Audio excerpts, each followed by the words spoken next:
মুশকিল আছে, কি করবো আমি, একা হতাশ, কাঁদতে কাঁদতে শেষ। তারপর দেখবেন 10 মিনিট, 1 ঘন্টা, 2 ঘন্টা, যদি 2 দিন থাকে তখন কি বলবে,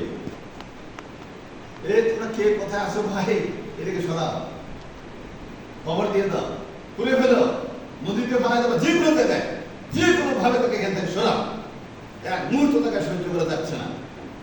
তখন তাকে মানুষ বলছে না, কি বলছে, মৃত দেহ, লাশ। বাপরে বাপ, লাশ, এটা তখন মানুষও না, পচে যাচ্ছে, গলে যাচ্ছে, শেষ হয়ে যাচ্ছে। তাহলে এই জীবনটা আমাদের সেই জীবন নয়।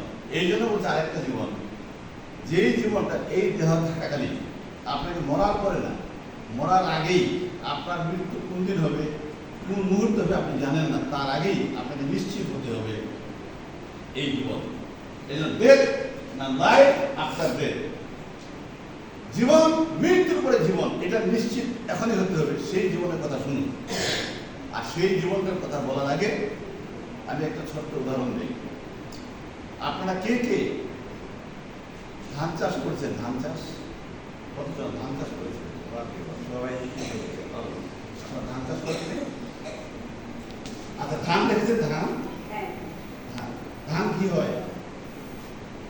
ধানে কি হয়? ধান থেকে কি হয়? চাল হয়। চাল হয়। চাল থেকে ভাত হয়। ভাত থেকে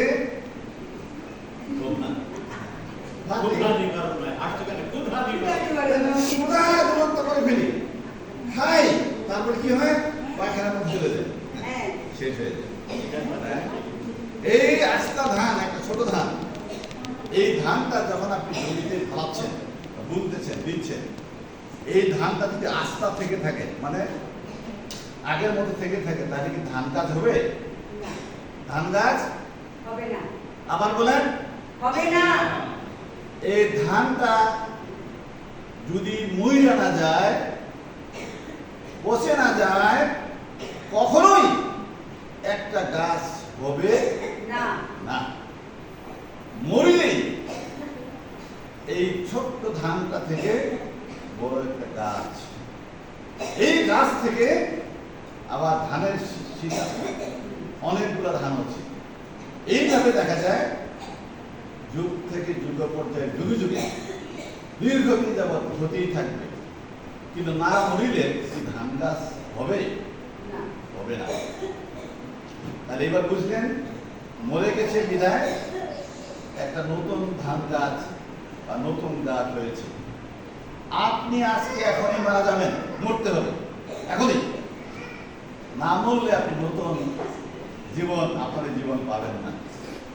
এই বাচ্চা বলে না, কম বুঝবে, কারণ এত সত্যি জ্ঞান হয় নাই।